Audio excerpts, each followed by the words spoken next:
Well, people are very excited. We still all have PTSD from our failure to elect Hillary Clinton as the first female president, but we're not losing hope and we're not taking anything for granted like we did back in 2016.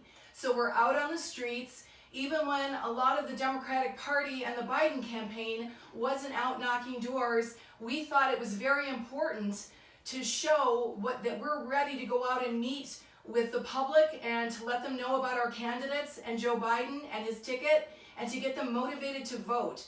So we're also working very hard to stop voter suppression and to counteract it, because on the November 3rd voting day, we have to make sure people have access to vote, they have a way to get there, they have a chair to sit in for a 6 or 7 hour line, an umbrella to be held over their head, and a tuna sandwich to keep them sustained until they can get into their voting box.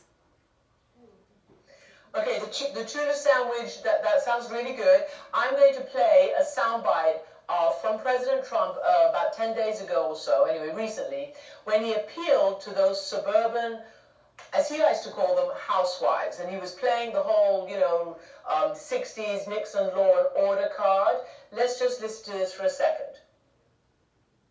I don't want to build low-income housing next to your house, okay? Suburban women, will you please like me? Please. I saved your damn neighborhood, okay? So I don't know how you pass that, but it's sort of a mixture of desperate and divisive, because I'm not going to let them build low-income housing in your neighborhood is a dog whistle, or it's a full-throated, divisive connotation there. Just quickly, Lori, what are women saying in, for instance, Michigan, which you won by, over 10,000 votes the last time around? The women that I know, and they run in the thousands, and you can call us housewives, you can call us suburban, you can call us just women. We don't care what you call us. We're not stupid, and they're not stupid, and they don't even care what he says anymore. We're focused on the prize, which is November the 3rd. So we don't care what the president trots out to his acolytes, to the people that are starstruck and following him blindly. We're women. It's been hundreds of years since we've had our due. In fact, since the start of the world. And we're going to get what we want right now and keep going. Let me turn to Leah, back to you, Leah. Now we have your sound. As I was saying, you heard the president say, this is the first time I'm saying that maybe we have a path to victory. I might not have said it a few weeks ago. And his campaign manager is at least briefing the press on what he wants them to hear, which is that he believes that the president has a path to that 270 electoral college magic number. What are you hearing on the street with your grassroots action group? What are you sort of tapping into right now? Well, what we're hearing when we do voter outreach is very much along the lines of what Laurie said. People are tired and they're determined. They are tired of this administration. They're tired of the divisiveness. They're tired of the hatefulness. They're tired of the fact that they seem to be doing everything they can to actively prolong the national ordeal that we're experiencing with COVID. And they're determined. We talked to a lot of voters who are grateful to have information about how to vote, but they are so fired up and so ready to vote, they want to vote yesterday. So what we're seeing is an unprecedented level of enthusiasm for voting this cycle, and I think you're seeing that as well in the early voting totals. And in terms of voter registration, there are lots of anecdotal and polling information that shows that the Republicans seem to be targeting right now very heavily more and more voters to register. How are you seeing that play out in the neighborhoods where I know you're a Democratic activist, but you must know what the other camp is doing. Sure, and obviously you'd rather see those totals be higher rather than lower for the Democratic side. That said, I think that is one stat among a lot that we are trying to put in context to understand the full picture of what's going on. And one of the things that we're seeing is that a lot of those voters, when you look at places like the Florida Panhandle, right, those are people who, they switched from being Democrats to Republicans a while ago in their voting patterns, and they're actually just now getting around to formalizing their party status. So those are people who, they voted for Trump in 2016, and they've been factored into a lot of folks' political analysis of what's going on at the moment. And so while it's not the best stat, we want to look at the full picture of enthusiasm of who's turning out and how, and the polls to make it make sense. So you did start this Indivisible project along with your husband. I mean, you've both been congressional staffers, and you wanted to get out there and do something different. What exactly are you doing? How does it work, your project? Well, we started Indivisible when we wrote a simple guide to congressional advocacy back in 2016, right after Trump had been elected. And the idea was very simple. We could replicate the Tea Party model of political activism. We could form local groups all over the country dedicated to pressuring our elected representatives to make sure that they did not go along with Donald Trump, that they fought back, that they worked to save health care, and then ultimately turn those into political action units that were capable of helping to build a big blue wave in 2018 and capable of helping to get Donald Trump out of office in 2020. So we formed our organization after that guide went viral, and thousands of people all over the country started forming Indivisible groups.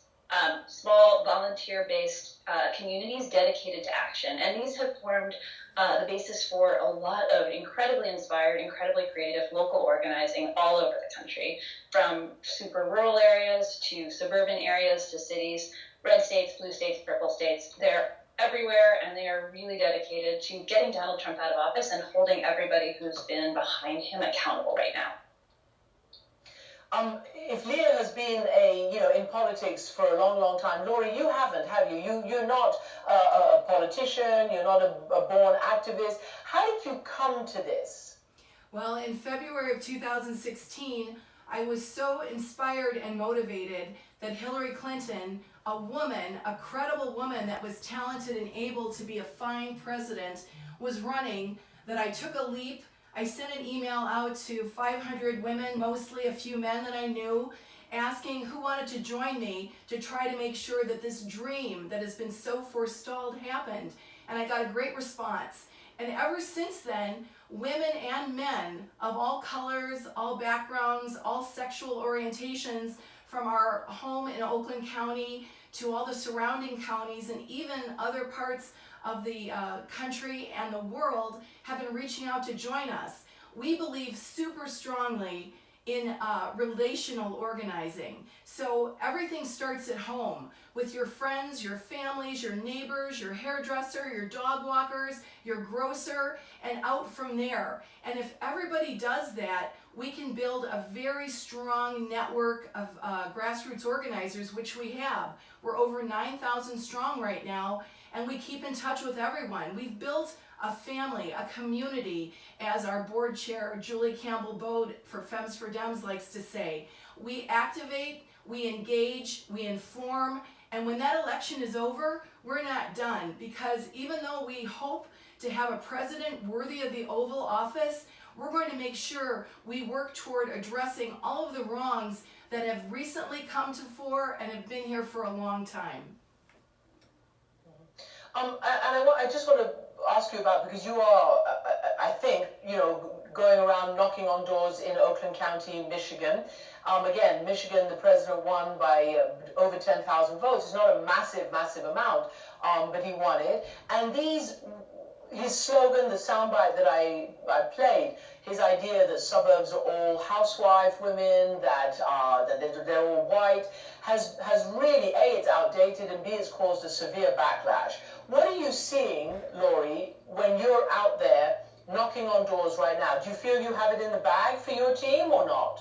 Hey, I'm never going to have it in the bag after what happened in 2016. I'm never going to let myself feel that way. But a big difference from 2016 is that people that used to support Trump are in big numbers saying, I'm sick of both of them. I'm just disgusted. I'm not going to vote for Trump. I may not vote for Biden, but I'm not voting for Trump anymore. And that's a huge change from 2016.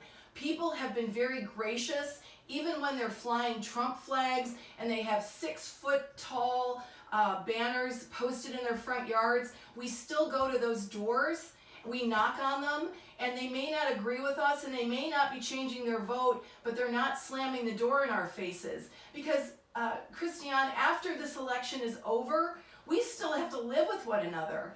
All right, and there'll be many more elections, God willing, after this one. So we have to be a community that we have to try to agree on those things that we can agree on and disagree on those things that we can't, but we have to work together as a community. That's what Femmes for Dems is trying to accomplish.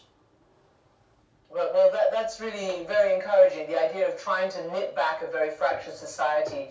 I think a lot of people will be grateful to hear that there are activists trying to do that.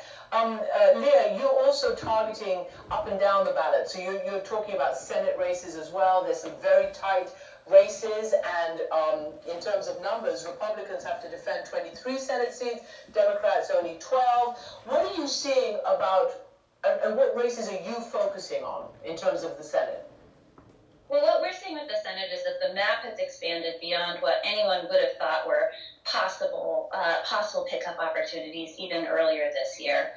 We are looking at races where people are getting scared in Texas and Alaska, where Iowa is now moving into a toss-up or even a lame Democratic status.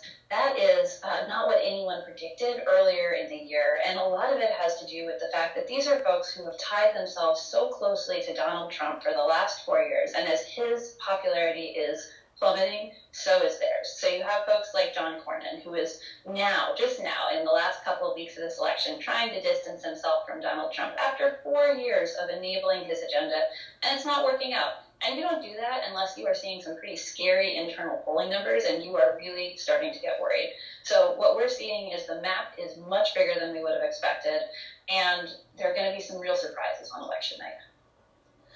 You know, I talked about what Indivisible is aiming to do, and you just mentioned also, and also Laurie, it's not just about the election, it's about after the election, it's about protecting democracy. What about the census? Leah, you're doing quite a lot of work to try to bolster the idea that the census actually does represent everybody who's eligible to be counted. And your aim is to fix, democracy through electoral reform and campaign finance reform. How are you reading all the latest rules around the census, what the stopping of the count and this and that? Tell me how that's playing into your attempt to use that to continue this grassroots activism.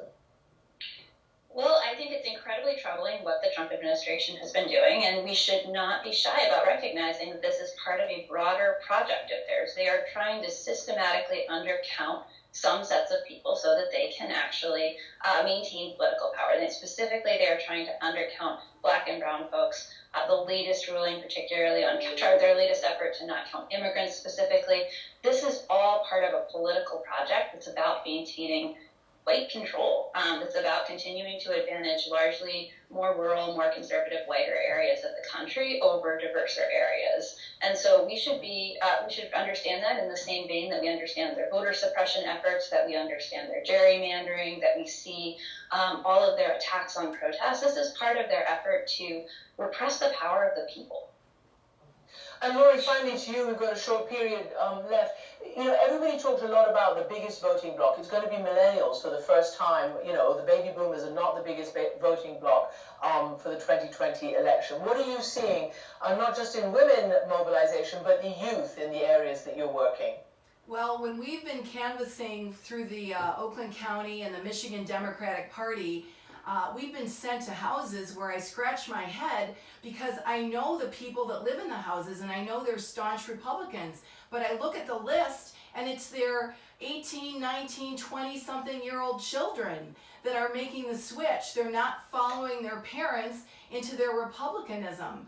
They're becoming Democrats and they're voting in very large numbers. And I think that Trump has done himself no favors by being so behind the times in his feelings about minorities and immigration and healthcare and all the things that he's against. He's helped us immensely. Thank you, President Trump. Well, on that note, Laurie Goldman and Leah Greenberg, thank you so much indeed for joining us. Thank you. We love you. Well, so much of politics in America today is about... You are both clear. Thank you so much for your time. Okay, for thank you. unity.